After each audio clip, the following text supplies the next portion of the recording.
After nearly 34 years, investigators say they've identified the man responsible for the brutal killings of 4 teenage girls at a Texas yogurt shop. Officials say it was serial killer Robert Eugene Brashers, who shot Sarah and Jennifer Harbison, Eliza Thomas, and Amy Ayers in 1991 before setting the Austin yogurt shop on fire, compromising the evidence and leading to a decades-long mystery. There was smoke and soot on every surface, so kind of made fingerprinting kind of difficult. In 1999, 2 men were arrested for their murders. Both confessed, but later claimed their confessions were made under duress and their convictions were overturned. The case ultimately went cold. It was unspeakable. You know, you just have all those regrets of not protecting. An HBO documentary released last month focused new attention on the murders. We had so many suspects, but it was never solved. Now police say using DNA technology, they've been able to link Brashers to the crime scene. Brashers, who's been connected to other murders, died by suicide in 1999. The former lead investigator telling CBS, police believe the gun Brasher used in his suicide is consistent with the bullet casing found in a drain inside the yogurt shop. Brasher's daughter telling our station KVUE she hopes this gives the victims' families some closure. I'm very sorry for the pain and everything that my father has put everyone through. And I wish my father was here today to be able to be punished for his crimes. Police are holding a news conference today to explain their findings. This is one of the most devastating and haunting cases in this city's history. This unthinkable crime has weighed heavily on the hearts and the minds of the family, the community, and the detectives who have tirelessly worked this case. As a mother, I cannot begin to imagine just the grief and the pain that you have endured. For the families of Amy, Eliza, Sarah, and Jennifer, today marks a critical step forward in honoring not only their memory, but getting at truth and accountability. We now have evidence linking a specific individual to this case, Robert Eugene Brashers. The only physical evidence located at that scene has been matched to him. Brashers died by suicide in 1999 after a standoff with police in Missouri. And his DNA has since been, and before this connection, he has been connected to murders and rapes across the country. Hello, good morning, good afternoon, good evening, whenever you are watching this video. So this past Friday, a 34-year-old unsolved case just got solved. So in 1991, the yogurt shop murders was a quadruple homicide that took place at a yogurt shop called I Can't Believe It's Yogurt in Austin, Texas on Friday, December 6, 1991. There were 4 victims. Amy Ayers, she was 13. Eliza Thomas, she was 17. Jennifer Herbertson, 17, and her sister, Sarah, 15. Now, Eliza and Jennifer, they weren't employees. They was just there to get a ride home. Okay. So that night, December 6th, Jennifer and excuse me, and God, what's her name? Jennifer and Eliza's, they were closing the shop around 11 o'clock. So there was a couple in the shop, and then a strange man went into the bathroom. So when the couple left, they saw 2 men in the corner acting weird. So there was a call from the police to the police department because the guy who did this set the place on fire.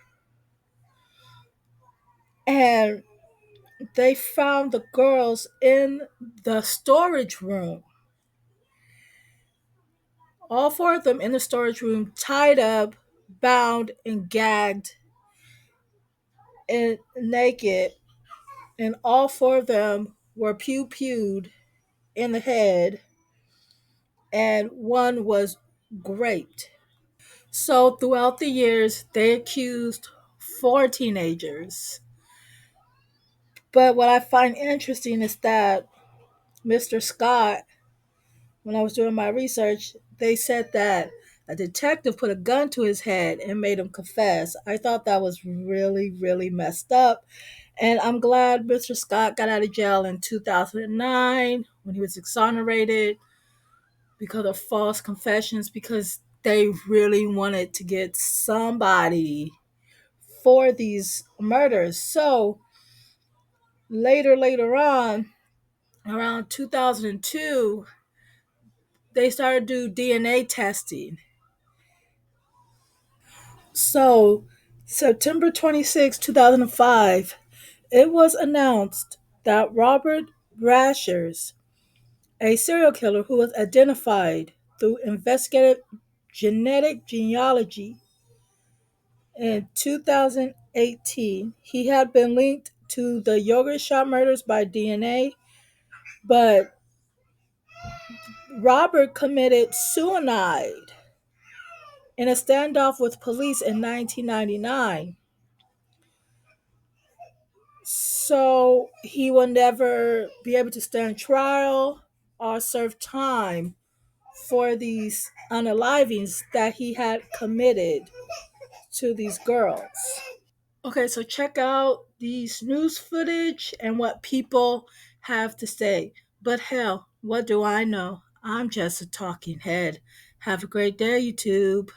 Breaking news, after over 3 decades, they have now solved the yogurt shop murders. The crime took place on December 6, 1991, when 4 girls had their lives taken inside of an I Can't Believe It's yogurt shop. The victims were identified as 13-year-old Amy, 17-year-old Jennifer, her 15-year-old sister Sarah, and 17-year-old Eliza. 2 of the 4 victims worked at the yogurt shop, while the other 2 were just visiting. After the intruder took the lives of all 4 girls, he then set the place on fire, thus destroying any type of evidence that could connect them to the case.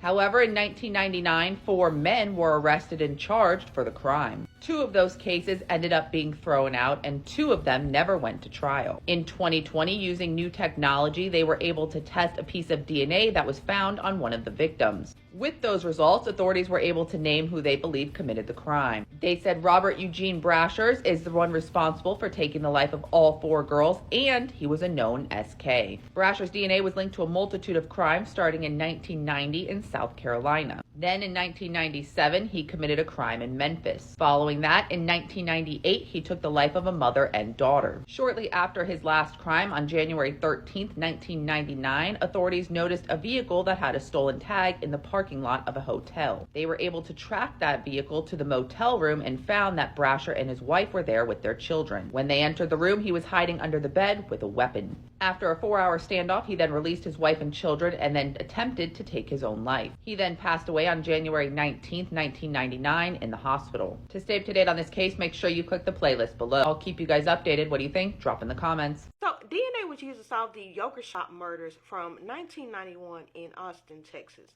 Now, I never thought that they would ever solve this case because it's been 30 plus years, multiple decades, and I recently watched the HBO Max show that they had about it because I really didn't know a lot about it. I live in Dallas, and it's crime everywhere, always, forever and a day. So I just never knew all the details about it. So I watched that documentary that they did not too long ago, and it was so much that went into that. That cop that was getting them false confessions and stuff like that, dismissed.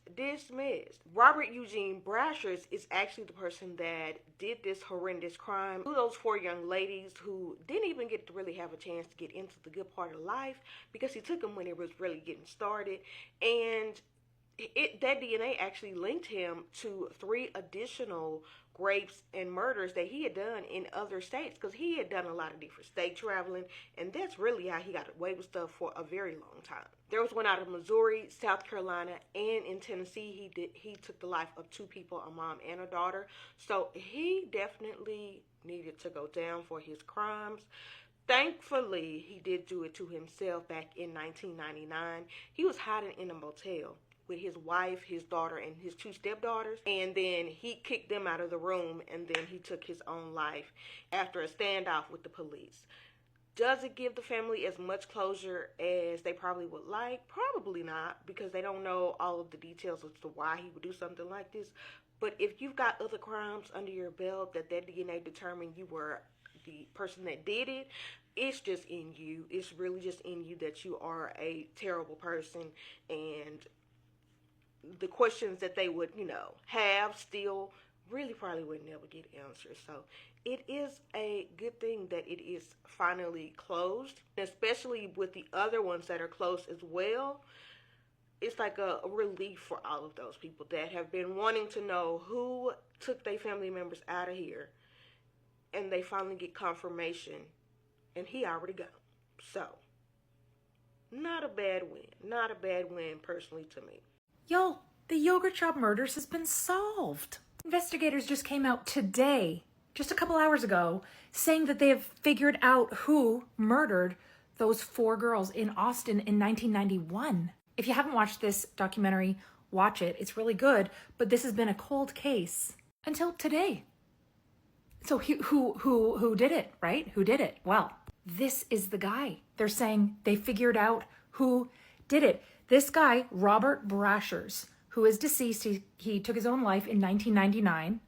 He has been identified as a suspect in the murder of these 4 teenagers. Obviously, since he is no longer alive, they can't prosecute him or anything like that. But they're pretty sure, investigators are pretty sure that he's the guy. They've linked him with their DNA, using genetic genealogy, which is going to solve all the cases. I swear it's going to solve all the cold cases. Now, this guy was a serial killer, okay? He killed at least 3 people, and serial rapist, serial awful, awful, evil guy. And he had been paroled.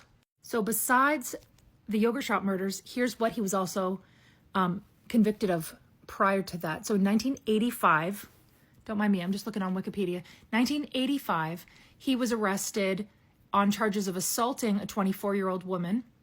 He was also convicted and sentenced to 12 years in prison for aggravated battery and attempted first-degree murder. Granted parole, 1989. This happened December 1991. He wasn't arrested for their murder. February 1992, he was arrested for grand theft auto, unlawful possession of a weapon, and theft, and all this other stuff. Anyways, he was also in prison until 1997. Then 1998, he was arrested while attempting to break into the home of another person. He killed himself in 1999. Later, they were able to link him to all these other crimes that he had committed and gotten away with, including 3 other murders and several rapes dating back to 1990. And now they've found his DNA on like a bullet casing, and they used genetic genealogy to link him. Wow, this is a big deal. This has been a huge, huge unsolved case for so long. Not to mention all those other people who falsely confessed and went to death row and like